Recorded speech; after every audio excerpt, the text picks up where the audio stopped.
Naturally, mortars weather over time. They erode and they become weak and fragile, especially through freeze-thaw processes. You may notice when looking at your building that the front face of the mortar is eroded, or it sits back from the face of the brick. This is simply evidence of how weathering cycles have decayed the surface.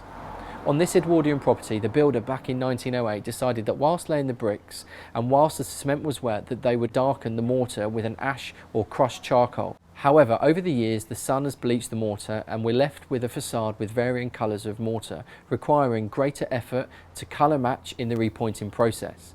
You can see from these biscuits, which we've created before repointing, the level of care and attention to detail required to get the correct match at the varying levels of the facade for the appropriate repair solution. You'll notice that we've retained as much of the original mortar as possible, as this is because the client wanted a sensitive repair and the in situ mortar was still operating well, so there was no need to remove it. When repointing, there's a large variation of limes available, both hydraulic and non-hydraulic, along with natural cements providing plenty of choice. Repointing is one of the most common maintenance interventions for period properties and historic buildings, but it can create an imbalance on the building if undertaken incorrectly. The repointing solution should match the original mortar in colour, aggregate and texture. The difference between the old and the new should be minimal. Mortar can be deceptive. Old mortars may look soft, eroded or crumbly, but in fact they're performance sound, and they could still be limiting the amount of moisture entering into the building. Mortar, from our perspective, should really only be replaced where the performance is in question. So if on closer inspection the repointing on your building seems in sound condition, then I'd suggest maybe leaving it in situ. Removing it for the sake of cosmetic value can create further maintenance issues by disturbing and dislodging other elements of the substrate. Try never to apply modern styles of repointing to a period property. The joint finishes are often overbearing and can possibly devalue the finish of the restoration project. Repointing requires time and attention to detail to achieve the desired quality finish.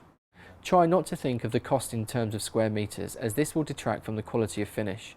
A more traditional approach of repointing will take longer, but it will create a more sympathetic repair solution. Using the correct mixtures and aggregates is key to creating sympathetic and high quality finish. Take a close look, mark out or chalk up the areas where the mortar is loose or missing. Work with your service provider to minimise the risk of any misunderstanding to identify and measure those areas that require repointing. Create the biscuits for a closer inspection of the colour and texture required and apply it to a small area. Allow it to dry and then evaluate the success of the repointing match. Sometimes the whole facade requires to be raked out and repointed, and this is clearly a much easier, straightforward task to measure and quantify. It's also really important that you use a high quality lime mix, as this will give your facade a good, breathable, flexible solution which will ensure greater longevity. Do bear in mind that the mortar needs time to dry, to weather and blend with your existing facade.